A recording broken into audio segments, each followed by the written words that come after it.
With no incumbent in this year's mayor's race, there's a huge opportunity for real change in Hamilton. Joining us again here on the OShow is one of the top contenders for that job of mayor, Keanin Loomis. Welcome to the program, Keanin. Thanks, Laura. Thanks for having me on again. Well, it's been Great. 6 months since we've had you on, if you can believe it. Has it felt like a long time on the campaign trail, or do you feel like it's flying by? No, I feel like it's flying by. It's been absolutely incredible. Obviously, submitted my nomination papers on May 2nd and have hit the ground running since that day.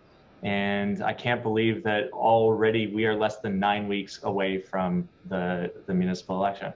Absolutely, and a lot has gone on. We've seen a major change in terms of some of the councillors that are not going to be returning back to the table. The first poll that came out has you in second place behind Andrea Horvath after she announced, with Bob Bertina in third. But as we know in politics, that can change very quickly. So can you tell me, Keanin, since the last time we saw you here on the OShow, what have you learned or changed, or what is it that you feel you're bringing to the campaign now as we hit the final stretch? I certainly learned a lot from all the voters and folks that we've met at the doors and at festivals. We just came off a really, really incredible weekend at the Cactus Fest, and all the various communities as well that I have been engaging with. And that's helped me evolve as a candidate. What I'm learning is that people do really desire change. And so, we were intuiting that, of course, at the beginning, thinking that, I hope to be that candidate for change. But when we get the doors opened and people's faces light up because they are ready to vote for something different, it certainly justifies the fact that I put my hat in the ring. When we actually asked our Twitter followers here on the OShow what they thought in terms of all of your work ethics, you won that poll by a landslide. So you can obviously get the points for being out there and for going around and meeting everybody and showing up at every festival. But aren't you a little concerned that you might be kind of falling into the trap that happened to Brian McCaddy when he worked really hard, went all over the city, wanted to build name recognition, and then a politician with more experience created a bit of a wedge issue in the last couple of weeks before the campaign, and all of that hard work didn't seem to be reflected in the results of the election. So have you learned from what happened with Brian McCaddy? I only know how to work hard. That's certainly what I did at the Chamber of Commerce. Especially at the very beginning when I dove right in and needed to figure out how to make this 175-year-old institution a relevant 21st century institution. And we did that. And by surrounding myself with great people, we were able to build a team. And that's exactly what we're doing here on the campaign as well. I've dived right in because what I'm finding is that people want their mayor to earn their vote. And so I think that what you're seeing from our competitors is in fact, what we've done is we put out a platform. So I think you'll see our competitors put out a platform as a result. We're hustling, we're at all the doors, we're at the festivals, and so you will see our competitors do the same thing as well. And it's just been an incredible experience, as I said, and I don't find this at all demanding. I find it really exhilarating by gaining that energy that we're getting from all the voters across Hamilton. Well, you certainly come across as the energetic candidate so far, and we've seen that in polling results, and just anecdotally, people are noticing all the effort that is going into it. But you are also dealing with some experienced competitors who really understand the political game. They understand how to position, they understand how to message beyond social media to the broader electorate, and they know what brings out those votes. So what is your campaign doing in terms of that high-level policy ideas that might come out and really inspire the voters and grab headlines? Yeah, well, so our 4 platforms are, first and foremost, we're going to restore truth, trust, and transparency to City Hall. We are going to grow Hamilton smartly within the current urban boundary. We are going to create a more responsive City Hall as well. And then we're focused on a safe, clean, and healthy Hamilton. And underneath each of those is a number of promises that we're making to the citizens of Hamilton. And you've seen within the last few weeks, number one, we released a plan to build 50,000 new homes in Hamilton over the next 10 years, which is double the pace that we're doing right now. But we know that the supply of homes is one of the biggest drivers of unaffordability in this community and across the GTHA. And then the other thing that we're hearing at the doors consistently is that we need to fix the roads. And so we heard that and we announced a plan to fix the roads here in Hamilton as well. And so there will be a whole lot of other things that will be coming out over the course of the campaign. But last week we were pleased to be able to announce that we will be going on tour. So the Loomis campaign will be touring around Hamilton in various communities outside the core and basically anywhere else that we are invited as well. And we'll be explaining to them what our vision is for Hamilton in 2050 and really, as we have been, understanding what their priorities are for the city. In your announcement about the town halls, one of the things that you talked about was that there's been a lack of unity for too long in Hamilton. But let me go just beyond the Hamilton politic to the provincial and the federal, because we have experienced candidates with federal experience, Bob Bertina, who's got relationships there. We have Andrea Horvath with lots of relationships provincially. To bring Hamilton forward, you have to work with other levels of government. So while you might have a good unifying message locally, are you connected enough to those other levels to really come forward with a unified approach to Hamilton's future? As the voice of business in Hamilton over the last 10 years, I think I've demonstrated that that ability to unify the entire community, not just the business community, but the anchor institutions, the not-for-profits, and all three levels of government as well around the development of the city and the economy here in this community. So that's very much part of my DNA, what I bring to the table. That's how I get things done and do it well. And I think that we have a great opportunity to unify a fairly new council as well. And you mentioned higher levels of government. Absolutely. I've worked with the Ford government. I've worked with the federal government as well, primarily on the funding of LRT, but on a whole lot of other issues as well, and have great relationships there. And I have no baggage. When in coming into the mayor's office, I think that there's only one candidate who is guaranteed to get their calls answered in both Queen's Park and in Ottawa. So you might not have any baggage, but certainly some people are concerned that maybe you have some influence on the campaign, I Elect or other groups. You've got an endorsement from Mancinelli at Liuna. How do you come into the office in terms of your own independent leadership and thought? Are you being sort of pushed or guided by some of these other groups, or how are you approaching your job as mayor? Well, obviously, as I said, through the chamber, I had a lot of pre-existing relationships and mostly organized around, enhancing our local economy. So obviously those relationships are very important to me, and those are key relationships to bring into the mayor's office. But part of the great part of running over the course of the last few months is all the other engagements that I've had with so many other communities in this city. And so, I will be making, and this isn't just, to get elected. This is actually to, carry over through the election into governing as well. And so I will make sure that all of those folks that I have met along the way in this enterprise will be with me in the mayor's office as well, and will be able to pick up the phone and ensure that they have my attention and understanding when it comes to working through all of the issues and challenges that Hamilton has. When we asked people what issues matter most to you now, and as we know, things can change, of course, we're weeks out from the election still, but one of the highest rated items was affordable housing. What is your plan for deeply affordable housing to help with the homeless crisis in our city? Well, as I said, a few weeks ago, we announced a plan to build 50,000 homes in Hamilton over the next 10 years. And that is a broad range of housing types. So it's a lot of developments that right now have been languishing in City Hall that are ready to go, but have been in the planning stages for the last decade or even more.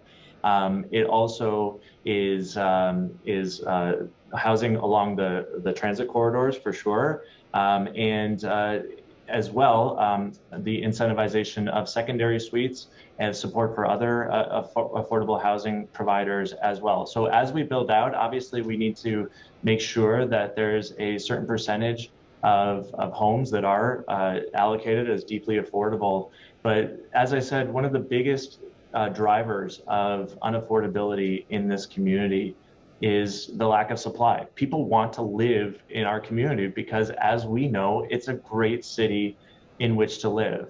And so it's obviously really important that we address housing types for all people within this community, especially the most vulnerable ones. And so, I talk even most granularly about, the HATS project, the Tiny Shelters project. There's a proposal right now that's into the provincial government with, the support of HHS and St. Joe's and McMaster and Mohawk and other anchor institutions, and then the service provider community as well, to provide housing for up to 100 people who have the most high acuity needs in our community. But it's one thing to put them in a shelter or find a spot for them, but it's another thing to provide the wraparound supports for them as well. So a lot of people ask me, what are we going to do about homelessness in particular? And I say, well, the first thing we're going to do is actually try. Because right now those proposals are happening. There's a whole lot of people that are organized around those types of initiatives, and there's probably a whole host of other pilot project initiatives that we can bring here in Hamilton, but there's absolutely no political will coming out of City Hall to get these things done. Wow, okay. You just said Hamilton's a great place to live. Well, it is if you can live here and not get killed on our streets. Just yesterday, there was a 20-year-old woman who was hit and at this point is in critical condition, and I hope does not become another pedestrian fatality in our city this year, Keanin. But as you know, our streets are not safe, and you have come out with a passionate video the last time we had to address this issue. What would your plan be for mayor to make our streets safer immediately? Well, we already are seeing some interventions being put in place. The green wave has been broken up a little bit, and some other things along Main Street. So, that's good progress. I would say that as well, we need stepped up enforcement on our streets. We can't have the Hamilton Police Services setting up at the regular fishing holes that they set up on. We need to be able to enforce the traffic laws throughout our communities. People are clamoring for that. As I said in when I made my launch, my biggest concern when my kids leave the house in the morning is, not bullying, not bullets, not being lured into a car, it's being hit by that car. And so we really, I'm finding that all across the community, it's the same for all parents. It's not just folks in downtown. It's in Binbrook, it's in Winona, it's in Waterdown. So it's something that's shared by all of us. Obviously, we have to collectively take on this issue. Drivers need to change their behavior, but we also need to, within the community, make sure that we do all of the right things that are laid out in Vision Zero, and using complete streets values and principles to make sure that we're serving, our roads are serving all of the users of those particular roads, including pedestrians and cyclists. And so one of the things that we have embedded in our platform is the promise to create a more responsive City Hall. And part of that is to create a 311 system for the city, not just phone-based, but app-based as well. And so that you can, as you as an individual and your neighborhood as a collective, can request a speed bump. You guys know exactly where the hot spots are within your community, better than even obviously your ward councilor. And so we want all of those types of requests and other types of complaints. So, there's a pile of garbage at the end of your street somebody has illegally dumped. You need a new stop sign or what have you, or a pothole that needs to be fixed. There's all kinds of issues and people don't know where to go. And perhaps the only recourse for most people is to phone their ward counselor. Sometimes, I think you do the same thing. We tweet at the city of Hamilton, knowing that that's probably the only way that they're going to respond. We need to centralize all of these requests and make sure that we are taking a quality customer service approach to how we are managing City Hall, because that's exactly what people are expecting for the amount of taxes that they are paying to the city of Hamilton. Let me get to one of the core issues that came up on our pool and has come up many times, I think in your campaign as well, and that is the culture at City Hall. I recently did an op-ed in The Spectator around the bullying at City Hall and council trying to set up a buddy system for staff, which I thought outrageous. You know, we should never be accommodating around a bully. That councillor has decided not to run again, but that doesn't mean that the culture at City Hall is suddenly poof better because some of the old guard have decided to retire or move on to other things. So is there a real problem at City Hall culturally, and what are you going to do about it? I mean, really, can you do anything, or is it just baked in the cake of this town? Well, I mentioned when I was on the OShow in January that culture change at City Hall is my #1 goal. And so that's why it's the first pillar in our platform, to restore truth, trust, and transparency in City Hall. And I think that, you know, given the fact that there will be 7 new faces around that council table, we have a prime opportunity. It's the best opportunity that we have had as a community in generations, probably, to change the culture at City Hall. Some of the bullies are leaving, and that's a very good thing. But we have this really short window of time. It could be 2 weeks, it could be 2 months, to set the tone right in the new council and make sure that we're off on the right foot. And obviously, you know, that starts with relationship building. I'm trusting the voters are going to be sending the best candidate possible to City Hall in each of the 7 new wards. There might be some other new faces as well around the council table.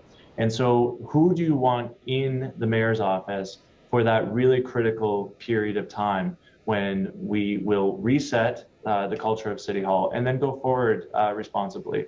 So we need to, through the first few weeks of council, obviously there's a lot, and with a lot of new councilors, there's a lot to learn. So through that orientation period, we have to make sure that we have cultural capacity training, that we understand truly what's going on in City Hall, and we make sure that we're being held accountable, and obviously city staff, especially the management in the city, are being held accountable as well. So I think it does kind of like happen almost immediately, but then of course making sure that the culture is right is an ongoing issue of management, particularly for the mayor. And again, as we've seen, you know, in my background and what I've done at the Chamber of Commerce and through the business community, we've created a really great culture in the economy here in Hamilton, very cooperative, and it's really led to success. And I want to be able to import that into City Hall as well. Let's talk about transparency, because when you brought that up and then you identified rightly that the mayor's gig is pretty key.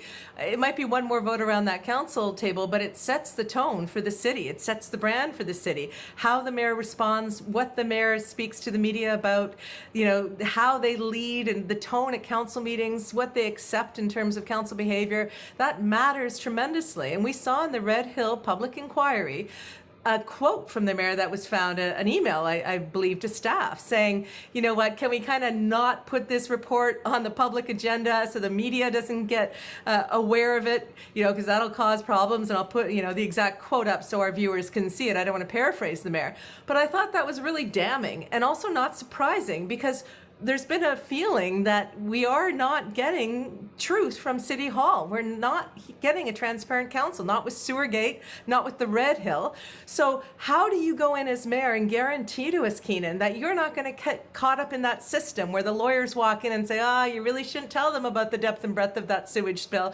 Oh, we really shouldn't have this report out publicly yet. We haven't done all of our prep. I mean, how do you do what's good for the corporate city, but also do what's good for the citizens and make us believe that we can trust you? Well, as I said, Sewergate was one of the reasons why I decided to jump in. because I was so angry about that. And I'm finding that people are still angry about that. And you're right. That's why number one in our platform is restoring truth, trust, and transparency in City Hall. And we're seeing how much it's costing us, right? I mean, these are documents that should arguably all of them be in the public realm, especially when you say, okay, we are going to go through an inquiry and submit to that process. And so these are documents that should be available to the Hamilton Spectator to be able to pour through, and they could do a report for a lot less money than a judicial inquiry could have, right? And so we see the cost of the lack of transparency and the lack of trust. People do not trust our city hall, and so we had to go through this inquiry, and it's costing us upwards of $30 million, and it's probably not done. So it almost takes a lawyer to understand when you're getting bad legal advice. And the default for me will be that we will disclose all information to the public because that's exactly what they expect. This was something that Chris Farias actually asked on Twitter, and you responded to. And I think it's a very important question, especially given the last couple of years in the city. Yes. So again, we are promising to deliver a safe, clean, and healthy Hamilton to all of the citizens here. And that includes everybody, of course, and all equity-seeking groups in particular, because there has been a number of incidences that have happened over the last number of years that have caused people to not feel safe in their communities. And I'm hearing it all the time. And to me, that is very sad. We are in 2022, and sometimes it seems that we are stepping backwards instead of continuing the arc bending towards justice. And so obviously there's a lot that the city can do. One of the things is we need to ensure that organized hate does not set up in front of our city hall or feel comfortable doing so, or exist anywhere within our communities. We need to support our 2S LGBTQIA community to ensure that and work with all of the various groups, the committees that we have in City Hall. Those are our experts on those particular issues. They need to be heard. They need to be supported. I will be at Pride. I will make sure that Pride and the Hamilton Police Services are coordinated as well. So as I laid out in my response to Chris, there are a variety of things that we can be doing. And I invite everybody to help me learn other ways that we can help make their community feel safer. We're also talking to the Jewish community, to the Islamic and Muslim community, to the Black community, and as you said, people on the streets who do not feel safe. We need to address all of their concerns and be seen as a city that is working towards full diversity and inclusion. I think that we can get there. It's a matter, there's some easy things to do at the beginning, but it's also a matter of making sure that we are on the right track long term. How do you make it, though, so that people trust the process so it doesn't seem just performative? These groups have been on committees for council and the mayor in the past. They have brought forward things, as Graham Crawford says often, they keep flip charting our feelings, but they're not taking any real action. And we've seen that. So if you're going to have, as you say, these people who have direct experience, who are the experts on these issues, equity-seeking groups, and they're coming to City Hall and they're doing the hard work and they're bringing these painful situations to your attention and their solutions, how do they know that Keanin Loomis as mayor is not just, being performative, that you're actually going to hear them and make the change necessary, even if it requires admitting mistakes at City Hall or admitting that things have been done wrong or changing the tone of council towards these issues and being more responsive and accountable in the media? Are you willing to go into the media and say, we have a hate problem in Hamilton? Well, I will tell you right now, we have a hate problem here in Hamilton, and that's exactly what we're hearing from so many groups. And so you can see my track record at the chamber, and definitely focused on inclusion and diversity throughout the entire economy and the business community. And I've carried that forward as a candidate as well. And people understand I'm listening and I'm showing up, and to them, that is half of the work. Nobody's even doing that and hasn't been. And so I'm already starting to repair relationships amongst those communities, and they know that I am being authentic when I say that I'm not just doing this to engage through the election, that our relationship will carry forward, and I will be focused on ensuring that each of you feel safe in Hamilton.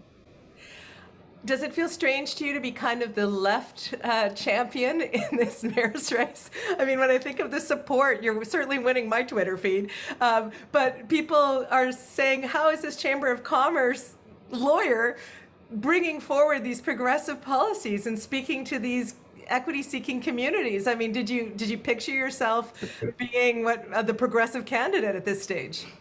Yeah, well, as we said in my last appearance, I was happy and proud to be known as having really created the most progressive Chamber of Commerce in the entire country.